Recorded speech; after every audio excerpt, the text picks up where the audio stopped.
Patrick, you've discussed it after the game, and a lot of players did too, just consistency and how you guys haven't been able to just get on track with that. At this point in the season, how do you feel that you guys can try to turn the corner and be a little more consistent in your performance? Yeah, I think it just comes with the history that we've had and knowing that we have the guys to do it. It's about going out there and proving it now and getting better at practice, getting better in the film room, getting extra time at the facility. But I mean, talking with the guys throughout the building this week, I think guys are excited for the opportunity to go out there and prove that. But like I said, you got to go out there and do it. You can't just keep talking about it. You got to go out there and do it. And it starts with me and kind of has to feed through the entire team. Patrick, what was the most frustrating part about that loss? For me, it was just getting the ball with 4 minutes left and not getting points and not getting a first down or really anything.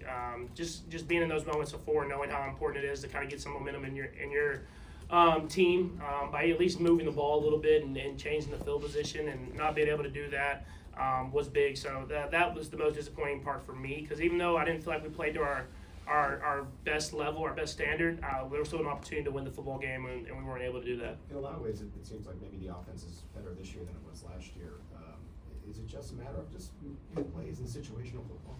Yeah, I mean, I think I've preached that for the last few years. Is like these games are a couple plays here and there. I mean, there's not a lot of times in this league where you're blowing teams out, and so it's a couple plays here and there that you have to make.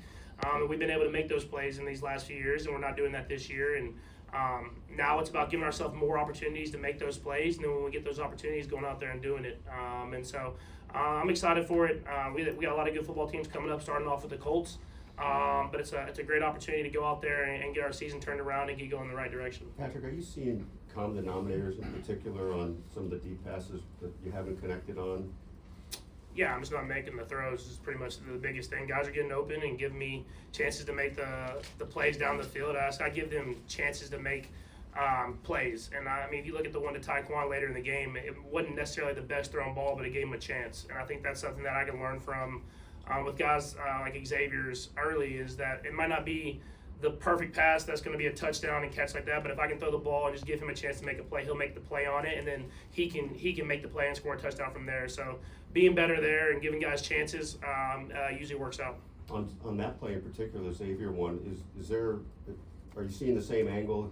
Is he running where you fully anticipate him to go, or is that a little bit of just getting more and more on the same page? Yeah, I mean, the angle stuff is one thing. I think what I've learned from just playing for a while now is that those deep passes, like I said, those deep passes don't have to be perfect. You know, I think we always want to make the perfect throw, but if he wins like that, you can flatten his angle. You can throw the ball with more air underneath it, and then he can adjust, and that's why he is the player that he is. And so why not give him that opportunity and try to throw the ball perfectly down the field? And it looks awesome when it happens, but then obviously there's more misses than there is completions. And so if you look at the best deep ball throwers in the league and in the history of the NFL, they weren't always just these perfectly thrown balls, but they were giving guys chances, and they were going out there and making plays. When you look at this Colts defense, they've got Lou Anarumo as a defense coordinator. Does it look like what the Bengals used to try to do to you, or is it totally? They definitely do some of the stuff. I mean, that Coach Anarumo is a great defensive coordinator, great coach, and he has his stuff. But I think what makes him such a great defensive coordinator is he kind of tailors his team, but tailors his scheme to the team that he's playing with, and so he wants to go with their strengths, and so getting their guys in the best position to succeed. And even from some of the trades they made, they've adjusted their defense as well. And so I think that's something that makes him a great coach, is that he's not stuck in his ways of like how he calls a thing. He adjusts his scheme to the team that's around him, and obviously they've done a lot of great things this year. Patrick, there's some numbers about your guys' success when you're under center. Mm-hmm. Do you have a preference? Do you care whether you're under center or shotgun or? Nah, my preference is to win. So whatever the way that happens, I'm good with. Patrick, you mentioned Anarumo. Is it difficult to prepare for a guy that is willing to change so much, specifically when they just added such a key player like Sauce? There's no time filming his scheme with that player. I mean, obviously there's going to be some difficulties there, but at the same time, we've played him so many times that you just go back and watch every game that you played against him and see the different things that he's done to you, the change-ups he's thrown at you, and then know there's going to be a wrinkle that he has this game, and try to make a positive play out of it. It doesn't have to be a home run shot or whatever it is, but getting the ball to a check down, getting the ball to a guy that can get 5 to 6 yards, and then kind of getting back into the flow of the game. I think that's something that's important against him, is that he'll continue to throw different things at you just to make sure that you're not settled with what he's calling. And that's something that I have to continue to be great with throughout the entire football game. Patrick, run balance has been the topic this week for whatever reason, and RPOs by extension of that. I guess as you look at all the RPOs this year, how have you felt about your decision making, right or wrong, on certain plays? Yeah, I feel like I've done a good job of it. I think there's times where I should hand it, and there's times where I should throw the ball more. And I think you just have to continue to read and get better and better with it. I think more than anything, it's just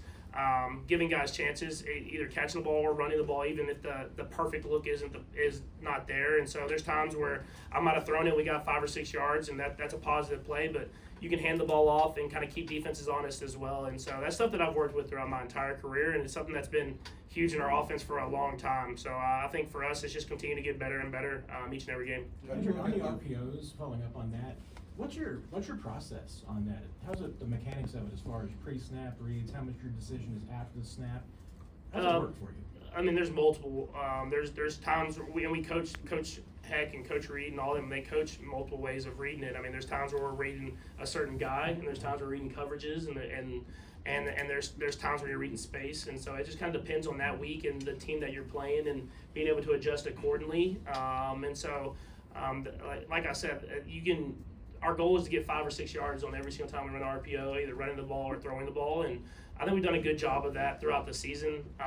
But at the end of the day, like I said, sometimes you got to hand the ball off, even if the throw gets you 5 or 6 yards, just to keep the defense honest and to set up other stuff throughout the rest of the game. Patrick, I know there's a lot of conversation about the deep ball, but you don't have a lot of targets in the intermediate. Do you feel like there's, for lack of a better term, more meat on the bone there, that you could work that area a little bit more? Yeah, I mean, it's just kind of the coverages that we've been getting. I mean, teams are playing more man coverage against us, which gives more opportunities to throw the ball down the field. But until we prove that we can hit those throws down the field, then teams are going to continue to play man coverage. And so that's something that's going to be important for us, is to hit some of those throws. And once we start hitting some of the throws, like you saw this last game against Denver, you hit one deep throw, and all of a sudden the offense opens up. And then you're able to hit other throws as well. And so I think we've always done a really good job of being able to take what's there. It's just about hitting some of those deeper throws to loosen the defense up, and then give us opportunities to throw the ball everywhere throughout the offense. Anything you can pinpoint, Patrick, when you go back and rewatch the film, as to why you guys have had slower starts than usual on offense this season? I mean, there's been games where we've had great starts and we've usually won them, and there's been games where we don't have good starts and we've lost them this year. And so I think just learning from those. I mean, like this last week, if you hit the throw to Xavier, that's a great start, and then the Taekwondo after that. And so it's just little things here and there, but those little things add up. And I think that's something that we have to continue to get better and better at. I have to be better at getting us going in the right direction. If I'm going to make that throw to Xavier, I got to hit it. If not, I got to hit Travis to keep the chains moving. And those are the decisions that I have to make. And when I make those decisions, I have to go out there and execute them. Todd? Coach is so even-keeled, everything's kind of the same and keeps the routine. You get in a game like this, you're 5-5, it's obviously a big game. How do you handle that kind of the sense of urgency throughout the week? I mean, did you ratchet things up in the meetings, practice? I mean, how do you go about kind of doing that as a leader on the offense? Yeah, I mean, just like if you were going to like a big divisional game or a playoff game or whatever it is, you just know what's at stake. And so you try to prepare yourself throughout the week and do the little extra stuff so that your mind can be settled on game day, and then you can go out there and just play, knowing that you need to go out there and win the football game, and knowing we're playing against a really good football team that's playing great football right now. And it's a great opportunity at the end of the day. Like obviously we're 5-5, not where we want to be at. But we get to write the rest of this season's story, and it starts this week with the Colts at Arrowhead, and I'm excited for us to go out there and do it. I know you guys talk a lot about holding yourselves accountable. How do you hold teammates accountable in meetings, practice? I mean, how does that manifest? Yeah, I think it just first you got to go out and do it. Like I'm always you have to go out there and show that you're going to put in the work, and I think if you do that, you can ask guys and push guys to do more. And we have a lot of great dudes in this locker room, and you can see in their mindset and the way that they're walking around the building this week is that they're pushing themselves to be even better. Knowing that we're this close, you have to just continue to push yourself to kind of break through that barrier and get to where we want to be at as a football team. And I'm excited. Like I said, it's not where we want to be at, and it's been a rough kind of high-low season, but we get to write the rest of the story. So let's go out there and do it. Last two, Nate and then Matt. Go ahead, Nate. Actually, you've been really high on Josh Simmons ever since the team selected him in the draft. With him coming back and playing against those dominant pass rushers, did you learn anything extra, or is it just sort of reaffirming what you guys knew, how talented he could be. Yeah, I mean he's a great football player, and he's gotten better every week that he's played, and he'll continue to get better. I think just for him, it's just going to continue to stack days on days of just getting better, pushing himself to be the best player that he can be. But like I said, like I since he stepped on, like you said, since OTAs when he got out there and the way he was rehabbing, the way he was getting back at it to training camp into the season, he's gotten better and better, and I think the sky's the limit. He's got to keep pushing to get even better. Matt? You know, based on how you described it and how, you know, Andy talked on Monday about how teams are sometimes encouraging or at least allowing you to pass on the RPOs, how much of it is that decision is baked in even to the game plan, or it evolves as the game goes on, that those are going to be passes just the way that based on teams have played in the past or looks that they've shown or how they're playing that day?